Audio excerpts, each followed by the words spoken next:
first attempt at a moto vlog, so bear with me. I just got all stuff in for the audio setup so you guys can actually hear me talk now while I'm riding. When I was about 4, we were visiting Ecuador. We were in Quito, and then we went to visit the cloud forest. And while we were in the cloud forest, we were visiting a place where there were a bunch of scientists studying a lot of the hummingbirds there. And, you know, I'm 4 years old, running around, trying to catch the birds, whatever, you know, little kid. And one of the scientists comes up to me and rather jokingly, you know, I don't think he really expected anything to happen, but he said, "Oh, go stand near a feeder and hold your finger still, you know, like a perch. And maybe a hummingbird will land on your finger." And, you know, they said it all in jest. They did not really expect that to happen. But, you know, I was being a little kid, running around having fun, so they suggested it. And I go over to the feeder and I hold my finger out, and I stood there for probably a good minute and a half, 2 minutes, and this hummingbird comes and lands on my finger. And that absolutely floored all the scientists. They were all, you know, jaw on the floor, confused, because they really didn't expect that to happen. And I honestly don't think that they expected I'd be able to hold still for that long, but I did, and it was a very cool experience. And that's the first experience, you know, with a bird or an animal like that I can really recall. Another example was when I was in, I want to say my sophomore year of high school. We went to do like a beach kind of day, essentially. And while we were there, I found a seagull who was just kind of hanging out on the beach. And he actually came over and hung out on my hand for a little while. And I think I have a photograph of that, so I might be able to throw that up on screen. But yeah, so those are at least 2 events prior to this one, specifically with birds. With other animals, there's a lot of them, but I'm focusing specifically on birds right now. Those are at least 2 of them prior to this bird landing on my arm at the gas station that I can think of. And there have been others. I mean, there was a time where I was riding my mountain bike, and I don't have any footage of this, unfortunately, so you just have to take my word for it. Believe me or don't, you know, that's your call. But I was riding my mountain bike when I was probably 12, 13 years old, and a red-tailed hawk decided to kind of dive down, and I thought he was trying to attack me at first, but this bird then proceeded for the next 2 or 3 months to come and visit me at my house for, you know, a couple minutes to an hour every day. He would come and he'd land on the back porch and he'd just hang out there. I could go out and hang out with him and just stay there. He was super chill. This bird on my arm is the first one that I've really captured, especially from that kind of POV standpoint, that I've been able to share with everyone, which was really neat. And then I'm trying to think of what would have been this past weekend. So 4 or 5 days ago, I actually found another bird very similar to the one that landed on my arm. I brought that bird home in hopes that I was going to be able to help him dry out and, you know, be able to go back to the wild or maybe kind of live in my backyard or whatever.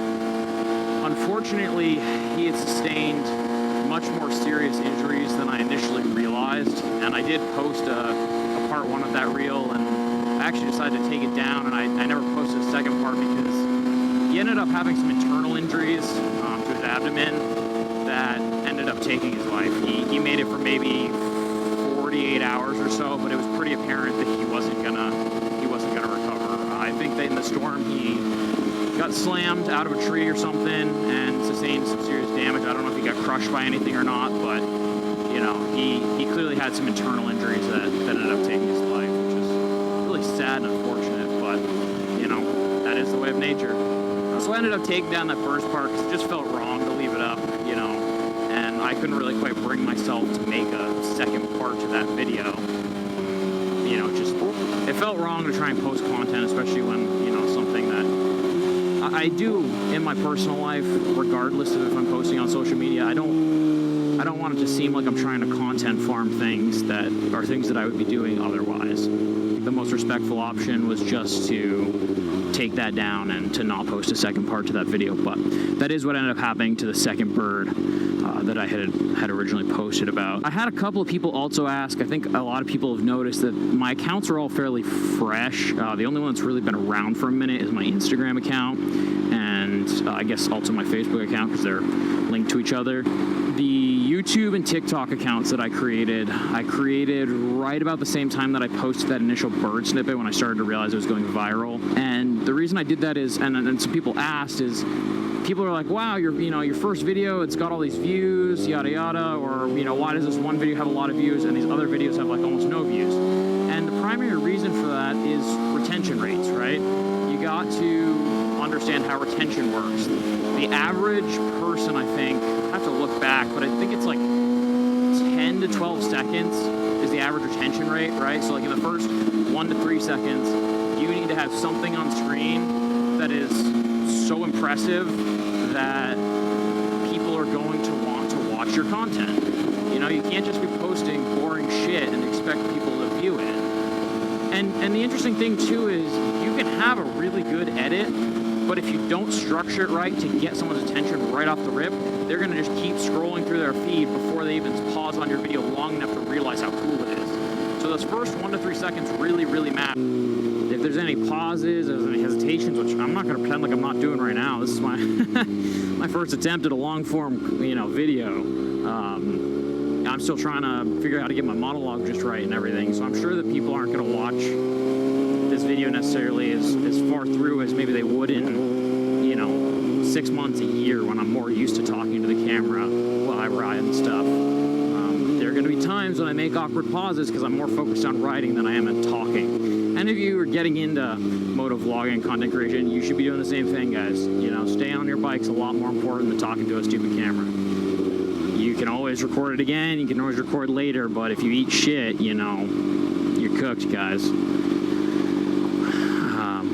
But back to the content creation stuff and the retention rates. You have to assume that someone's attention span, their interest in your video, their interest in whatever's happening in front of them, is resetting every 1 to 3 seconds. And what that means for you is that there needs to be some action, some constant something going on, something new that keeps them wanting to watch your video. And you can do that in multiple ways. A good example is that video that I had 95.4% retention rate on. The way that I achieved that was in the first second, you start looking at the bike, then at the bird, and then back at the bike, just a glance. So you get enough of it to see that there's a bird on my arm, which gets you curious, and then it's back at the bike, and you're like, well, but I want to know what's going on with the bird.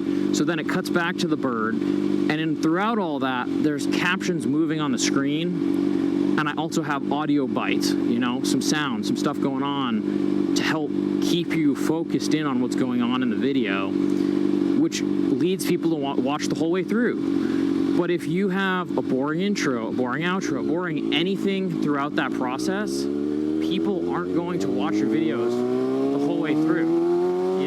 You could have a really interesting video, 75% of it's perfect, but if that first 1 to 3 seconds ain't it, you're just not, it's gonna flop, it's gonna fall on its nose. I mean, if you go and look at my account, I think I have like probably 3 or more renditions of that video in different versions, and that was the one that got the most views. But then I made another version which is very similar to the first, just different audio, and it doesn't have all the sound bites, but it does show the ending. It shows what happens to the baby bird, which gives people a reason to keep watching, to see what's going to happen at the end of the video. Where's the baby bird go? Do I keep the baby bird? Do I take him home with me? Or do I let him go? Does he fly away? You gotta incentivize people to watch your video, and you gotta add value to their life. Now, at this current point in time, with what I'm doing with this moto vlogging, to be honest with you, I'm still trying to figure out what direction I'm headed with all this stuff, so I'm not adding a ton of value. There are some of you that are gonna think that I'm, giving you some interesting information and I have some potential, and you're gonna keep following. There's gonna be other people that are gonna be like, I don't know about this guy, he hasn't given me enough value yet, and you're gonna unsubscribe and click away, and that's completely fine, and I understand that. So the biggest thing you have to understand on social media is you're not gonna overnight necessarily get a lot of views. I mean, yes, I did it, but that's because I understand, the psychology behind higher retention rates. But like, at the end of the day, I'm more interested in bringing value into people's lives by posting things that are interesting, put a smile on their face, enlighten their day in some way, just something enjoyable, than I am on getting a gazillion views and making $1 billion and being able to say, oh, I got so many followers, blah, blah, blah. that stuff. I'm just out here having a good time and enjoying my bike. And, you know, if I got some time, I'll talk to you guys. I think the key to social media is having fun with it. You got to understand how the retention rates work, you know, so your content does get some views. But at the same time, also post versions of things that you just enjoy. You never know when something's going to go viral. You know, like, for example, with that bird clip, I knew initially when it happened in the moment that it was going to get views. I knew it was going to be a big thing because it's a very organic moment, you know. It's not staged. It just happened naturally. It happened randomly when I was just doing my thing. But, you know, the thing with that is you can't stage clips like that all the time. You gotta just, some of that stuff's gonna happen organically. That gives you like just enough of a leg up that you have a little bit of a platform, and then from there you gotta be able to grow with it or fall on your nose, you know? I'm attempting to grow with it. You know, I'm gonna need a lot of feedback from you guys in the comments on if I'm doing a good job, or if there's, you know, critiques or things that you guys wanna see more of or less of. Let me know, right? I'm doing my best to talk normally and organically and not have a lot of pauses with ums and buts. But if I lose my train of thought, I'm going to be so for real until I hop on another train of thought. It's going to be a learning curve for me. It's very motivating to post something and to see that it's making a positive impact on the majority of people that are watching it. The people are saying, "Oh, this made my day brighter." "Oh, this, you know, in some way, shape, or form made them happy." That's awesome, in my opinion, because I think that everyone, you know, at different times has needed to pick me up, and the fact that I'm able to post videos that, you know, bring a little bit of light, a little bit of positivity in people's lives is amazing to me. And I'm honored that that's something that I've been able to do thus far, and I'm hoping it's something that I'm able to continue doing. But, you know, all of this to say, I really appreciate each and every one of you that watches my videos. The positive people, the diehard fans, the haters, every single one of you. I appreciate you. You can dislike this, you can like this, I don't care. Subscribe or don't subscribe. Whatever makes you happy. I'm just out here having a good time. If that bothers you and ruffles your feathers, honestly, I'm sorry, but I'm going to keep doing me. Hey guys, thank you guys for watching. Hope everyone has a great rest of their day. Yeah, shoots, guys.